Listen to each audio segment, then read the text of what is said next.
सुबह के 6:15 बज रहे हैं। मैं होटल से चेकआउट कर रहा हूँ।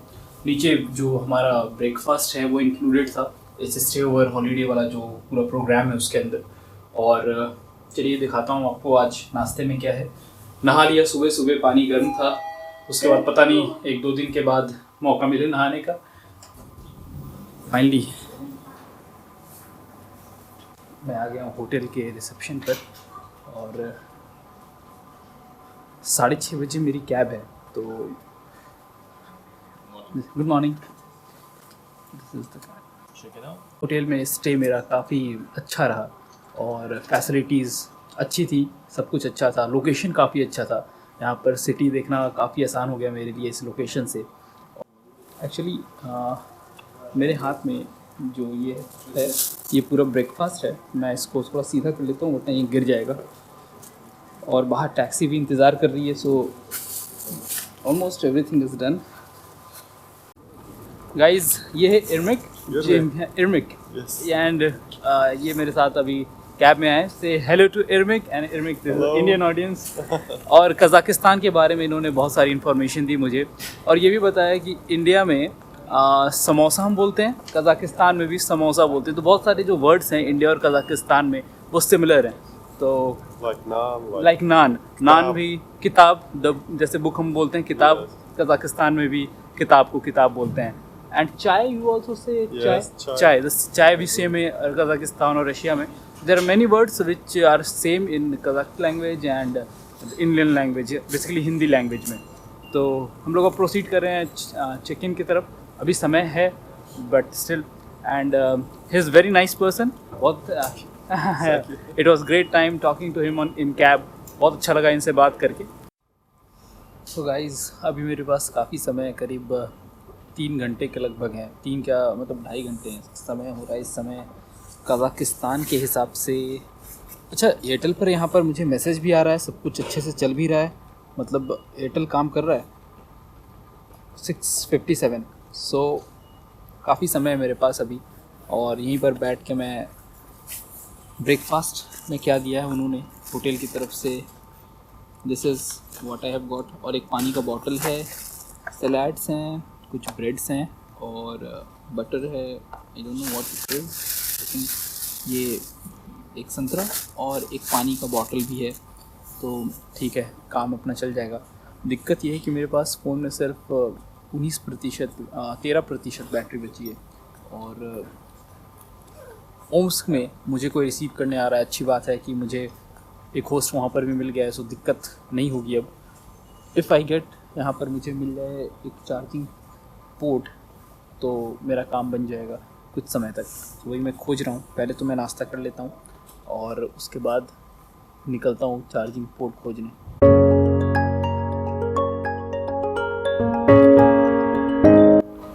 गाइज़ अब जो इम्पोर्टेंट बात ये है कि जो रशिया ट्रिप है बेसिकली यहाँ से शुरू हो रहा है।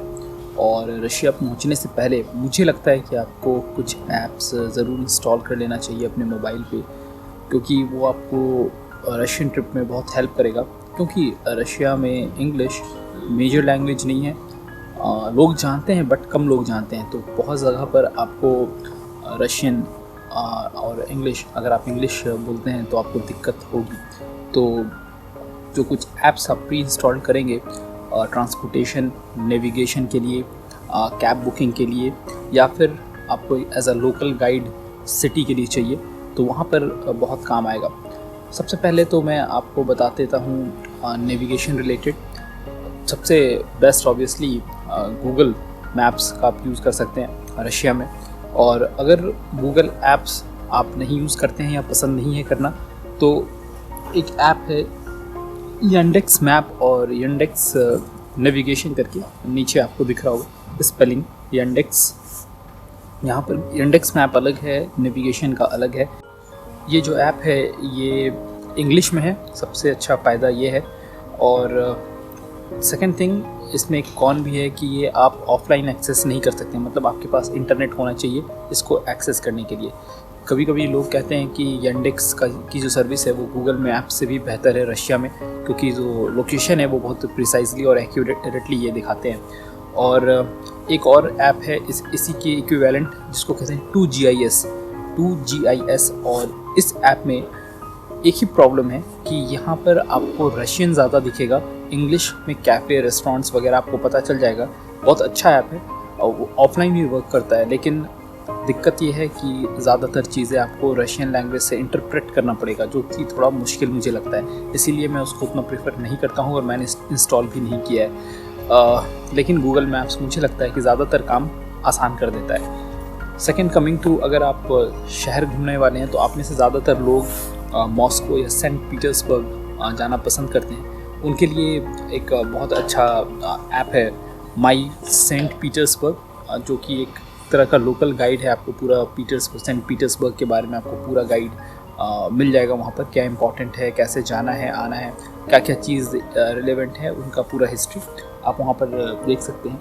और एक था डिस्कवर मॉस्को, और डिस्कवर मॉस्को सिर्फ मॉस्को के लिए बेसिकली डिज़ाइंड ऐप है। अगर आप मॉस्को सिटी पहुँचते हैं तो बहुत सारी information travel related, tourism related आप वहाँ पर ले सकते हैं। तो ये 2 ऐप ज़रूर डाउनलोड कर लेना अगर आप जा रहे हो इन 2 शहरों में। मैं अभी तक श्योर नहीं हूँ मैं कहाँ जा रहा हूँ, इसलिए मैंने अभी तक इंस्टॉल भी नहीं किया। अगर लेटर ऑन ज़रूरत पड़ेगा तो कर लूँगा। कमिंग टू, हाँ, एक और ऐप मुझे याद आया था, टॉप ट्रिप टिप एक ऐप है जो आपको सिमिलर बहुत सारे सिटीज़ जो रशिया में है, ये ऐप मैंने खुद भी डाउनलोड कर रखा है।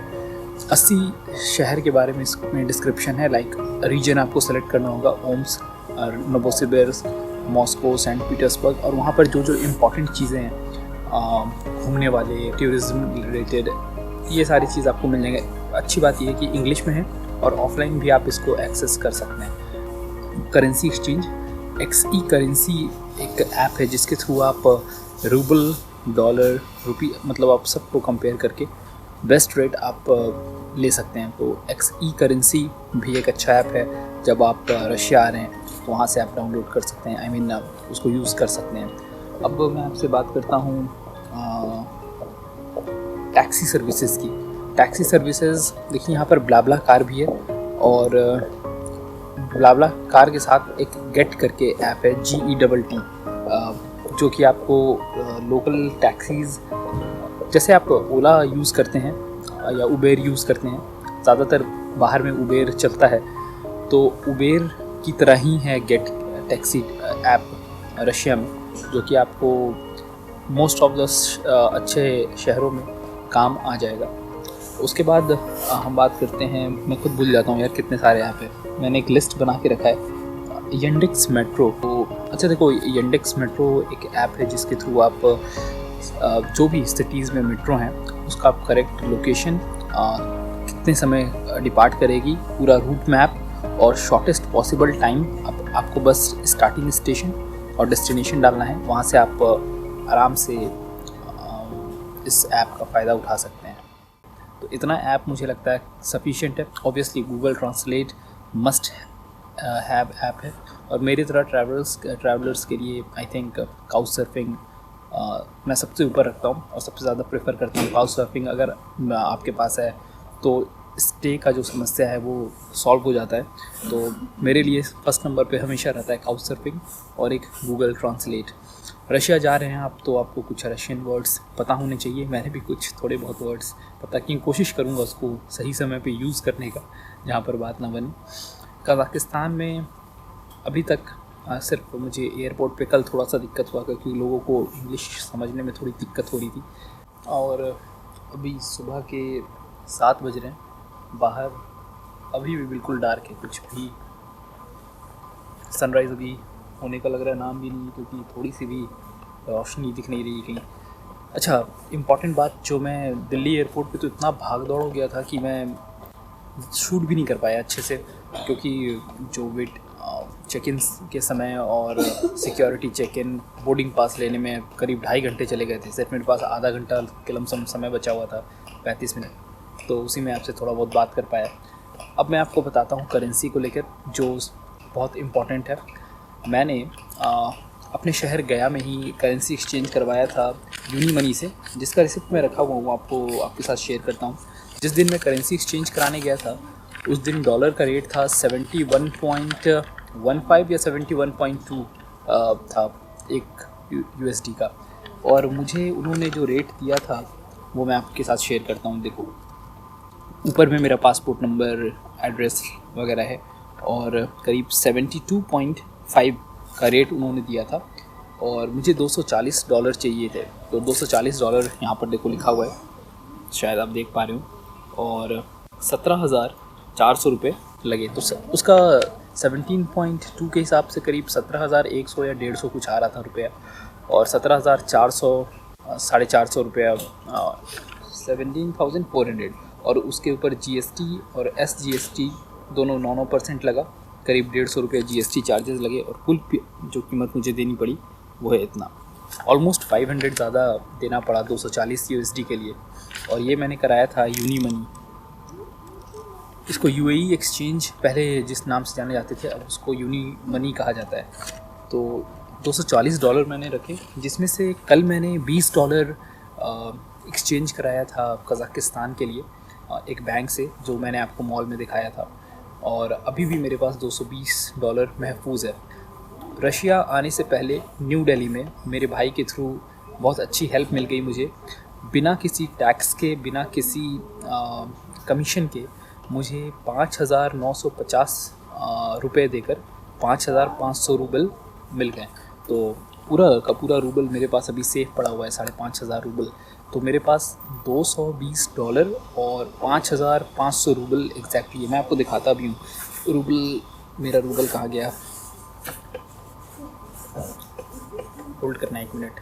अच्छा, पिछले वो ट्रिप पे बोल रहे थे यार तुमने फेक टिकट दिखाया है। मैं क्यों दिखाऊंगा फेक टिकट? ये देखो, ये सारे रूबल्स, ये जो हैं ये करीब 5,000 रूबल्स हैं मेरे पास, 5,500 नॉट 5,000। कभी भी मैं पैसा एक जगह पर नहीं रखता हूँ, रूबल्स मेरे पास हैं। एक USD मैंने अपने बैग में रखा है, और एक मेरा जो चेक इन लगेज में जो चला गया उसके एक बैग में मैंने $100 रखा हुआ है। तो अलग अलग जगह पैसा रखूँ, अगर इन केस कभी कुछ गड़बड़ हो जाए या आपका पर्स गुम जाए तो एटलीस्ट आपके पास पैसा होना चाहिए उसको एक्सचेंज कराने के लिए। इसलिए एक जगह पर पैसा कभी नहीं रखना चाहिए। नाउ मुझे लगता है कि ज़्यादातर इम्पॉर्टेंट बात मैंने आपके साथ शेयर कर दी है।